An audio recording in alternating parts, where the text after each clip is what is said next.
6th class. Welcome to the online classes presented by AMM Public School. आज आपका computer का turn है, तो निकालिए अपनी कंप्यूटर की book. Just log in computer. So page number 18 पर 6th क्लास आपका चैप्टर नंबर 2 है कंप्यूटर का. स्ट्रक्चर ऑफ अ कंप्यूटर, यानी कंप्यूटर किन चीजों से बना हुआ होता है. हार्डवेयर और सॉफ्टवेयर तो हमने पढ़े थे, लेकिन अंदर का जो उसका फंक्शनिंग होता है वो कैसे होता है, इस चैप्टर में हम ये पढ़ने वाले हैं. 2 पार्ट्स में हम ये चैप्टर पढ़ेंगे बच्चों, क्योंकि काफी लेंथी चैप्टर है. तो जो फर्स्ट पार्ट है वो ये है आज आपका, और नेक्स्ट टर्न पर आपका सेकेंड पार्ट हम पढ़ेंगे. उसके साथ ही हम क्वेश्चन आंसर्स और एक्सरसाइज डिस्कस करेंगे. सो फर्स्ट पार्ट के लिए आज केवल 6 पेजेस पढ़ेंगे हम. सो स्टार्ट करते हैं बच्चों. अब जैसे कि यहाँ पर लिखा हुआ है कि कंप्यूटर साइज के बेसिस पर कैपेसिटी, यानी कितना वो डेटा स्टोर कर सकते हैं और उनके क्या क्या यूज है, इस हिसाब से काफी कैटेगरीज होती है कंप्यूटर की. लेकिन जो कंप्यूटर के इंटरनल वर्किंग है उसके हिसाब से कंप्यूटर के जो मेन पार्ट्स हैं वो ये हैं: input unit, output unit, memory, arithmetical and logical unit and control unit. 5 हिस्सों में कंप्यूटर के जो अंदर का वर्किंग है उसे बांटा गया है: input, control unit, ALU, memory and output. अब जो इनपुट और आउटपुट हैं ये तो अलग है, लेकिन जो कंट्रोल यूनिट है, अर्थमेटिकल लॉजिकल यूनिट है, मेमोरी है, ये तीनों एक साथ मिलकर वर्क करते हैं. और जब ये तीनों एक साथ मिलकर वर्क करते हैं, उस कोऑर्डिनेटेड वर्क को ही हम क्या कहते हैं, सेंट्रल प्रोसेसिंग यूनिट या फिर CPU कहते हैं हम. जब ये जहां ये तीनों मिलकर काम करते हैं. इनपुट और आउटपुट जो है बच्चों, अब नीचे वाले जो पैराग्राफ्स है उसमें यही बताया गया है कि जो इनपुट और आउटपुट हैं वो कंप्यूटर के लिए कोई काम नहीं कर रहे हैं, वो तो बस ले जाने और लेकर आने का काम कर रहे हैं. जैसे कि हम मतलब कुछ भी काम करते हैं तो जो मेन प्रोसेसिंग है उसमें इनपुट और आउटपुट का कोई लेना देना नहीं है. इनपुट क्या काम कर रहा है, केवल जो हमारे पास चीज है उसे कंप्यूटर तक लेकर जा रहा है. और आउटपुट क्या काम कर रहा है, जो कंप्यूटर ने हमारे लिए चीज तैयार की है, जो रिजल्ट तैयार किया है प्रोसेस करके हर चीज को, वो हमें लाकर दे रहा है. तो इनपुट और आउटपुट का जो काम है वो केवल इतना है कि ये चीज कंप्यूटर तक लेकर जाता है और ये कंप्यूटर से हमारे पास लेकर आता है. जो अंदर का सारा काम है, उस पे क्या वर्क हो रहा है, क्या चल रहा है, वो सारा काम कौन करता है, ये मेन हमारा 3. तो यहाँ पर नीचे आपको दिया भी हुआ है कि the last 3 parts namely memory, arithmetical and logical unit, control unit are jointly called central processing unit और CPU. जब ये तीनों मिलकर काम करते हैं या तीनों का कॉम्बिनेशन होता है तो हम इसे CPU कहते हैं, यानी सेंट्रल प्रोसेसिंग यूनिट. अब नेक्स्ट हमारा है बच्चों, सेंट्रल प्रोसेसिंग यूनिट के हर पार्ट को हमें एक्सप्लेन किया हुआ है कि इनका क्या काम है और ये हमारे लिए किस तरीके से फायदेमंद होते हैं. सो सबसे पहले तो हमें 3 पार्ट्स हैं, ये हमें पता ही चल गया है अभी. मेमोरी, या फिर जिसे हम स्टोरेज भी कहते हैं, arithmetical and logical unit, and control unit जिसे हम सुपरवाइजर भी कहते हैं. अब हम तीनों के इनके फंक्शंस अलग अलग तरीके से पढ़ेंगे. तो मेमोरी क्या होता है बच्चों, जो भी हमने कंप्यूटर को चीज भेजी है, ऐसा नहीं है कि कंप्यूटर में हमने कुछ बनाया, कुछ डेटा मतलब स्टोर किया इसमें, तो वो एकदम से गायब हो जाता है. नहीं, कंप्यूटर उन सभी चीजों को संभाल कर रखता है. और वो कहाँ स्टोर होता है, मेमोरी के अंदर. कंप्यूटर की जो मेमोरी होती है उसके अंदर ये सारी चीजें हमारी जो है वो स्टोर हो जाती हैं. मेमोरी हमारी 2 तरह की होती है, main memory and auxiliary memory. तो मेन मेमोरी और ऑक्सिलरी मेमोरी इसी चैप्टर में आपके आगे है, वहां पर हम डिटेल स्टडी करेंगे. नेक्स्ट है अर्थमेटिकल एंड लॉजिकल यूनिट. जितनी भी कंप्यूटर में कैलकुलेशन वर्क करते हैं, प्लस माइनस मल्टीप्लाई डिवाइड, जो भी मतलब मैथमेटिकल वर्क होता है वो सारा किसकी मदद से होता है, अर्थमेटिकल एंड लॉजिकल यूनिट. तो जो भी कैलकुलेशंस का वर्क होता है हमारे कंप्यूटर में, याद रखेंगे आप किसकी मदद से होता है, अर्थमेटिकल एंड लॉजिक यूनिट. आप इसे एक बार रीड आउट करेंगे. नेक्स्ट है कंट्रोल यूनिट. अब कंट्रोल यूनिट को ऊपर सुपरवाइजर भी लिखा हुआ है.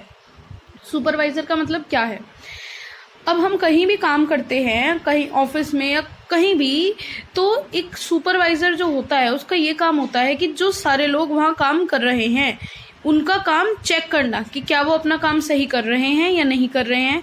अगर नहीं कर रहे हैं तो क्या दिक्कत है, और उनको इंस्ट्रक्शंस देना कि हाँ तुम्हें ये काम करना है, तो उनसे काम करवाना. ये सारे काम किसके होते हैं, सुपरवाइजर के.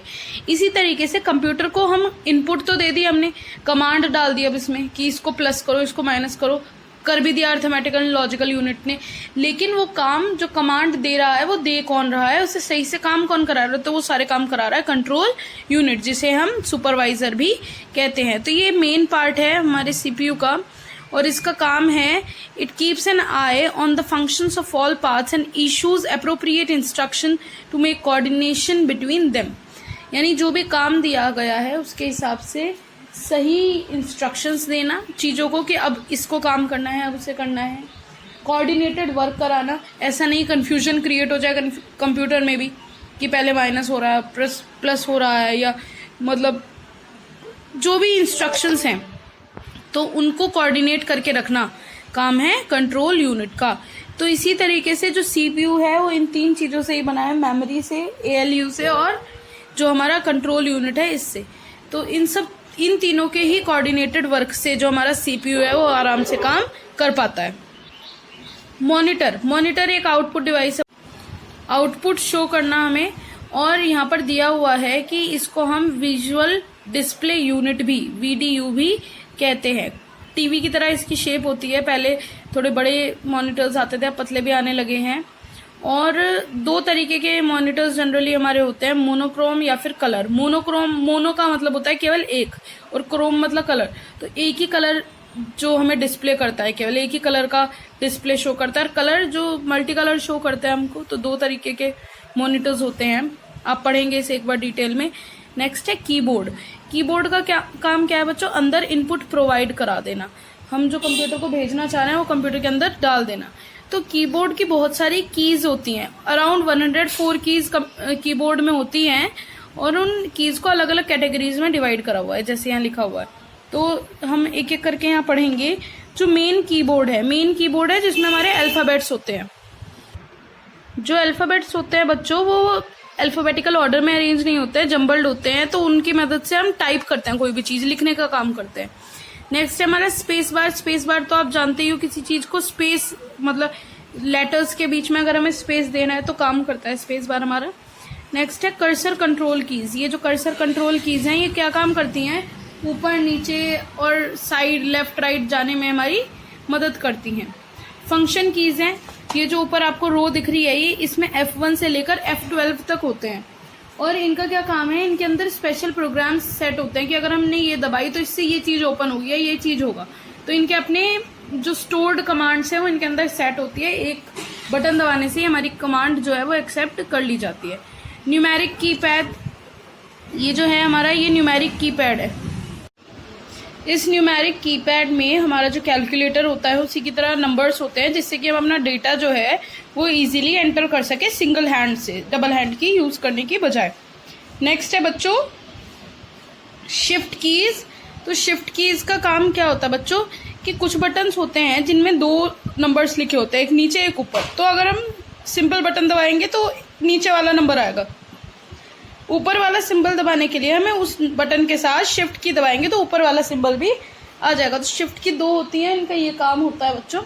नेक्स्ट है हमारी बैक स्पेस की। अगर हमें इरेज करना है, टाइपिंग करते हुए कुछ मिस्टेक हो गई है और उसे इरेज करना है तो बैक स्पेस की का यूज करते हैं। डिलीट, कोई चीज डिलीट करनी है, खत्म करनी है तो डिलीट बटन यूज करते हैं। एंटर की, या तो पैराग्राफ चेंज करने के लिए, लाइन चेंज करने के लिए एंटर की का यूज करते हैं, या कोई कमांड भेजने के लिए कि हमने मतलब सेंड के ऊपर अगर एंटर दबा दिया है तो हमारा वो चीज चली जाएगी। तो कुछ चीज सेंड करने के लिए, कुछ कमांड देने के लिए भी एंटर की का यूज होता है।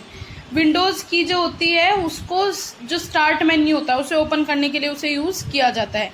Escape, ESC, control and alt की जो होती हैं इनका यूज भी अलग अलग फंक्शंस में किया जाता है। ये आपको प्रैक्टिकली कंप्यूटर लैब में समझा दिया जाएगा।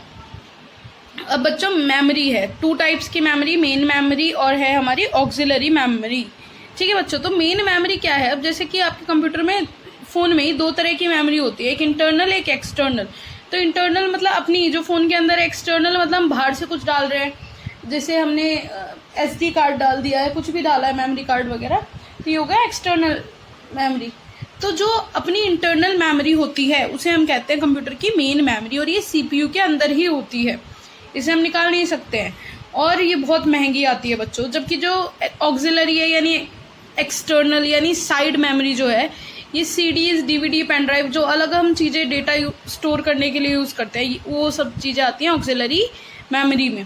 सो मेन मेमोरी के बारे में हम पढ़ेंगे। मेन मेमोरी जो है वो हमारा जो डेटा है उसे बाइट्स की फॉर्म में स्टोर करती है। बाइट्स में जो बाइट है वो 8 कंटिन्यूस बिट्स की सीरीज होती है, आपको याद रखना है। A byte is a series of 8 continuous bits.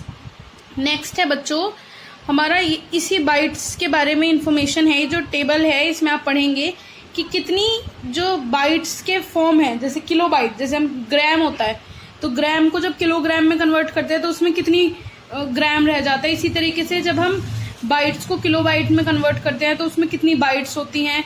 Megabyte में कन्वर्ट करते हैं, ये और भी बड़ी यूनिट है। टेराबाइट जो है और भी बड़ी है। सो आप इन्हें अपनी डेली यूज में भी यूज करते हैं ना, जैसे जीबी, तो जीबी स्टैंड्स फॉर गीगाबाइट। तो इसमें कितनी मेगाबाइट्स, कितनी बाइट्स ये होती हैं, ये आपको याद रखनी है।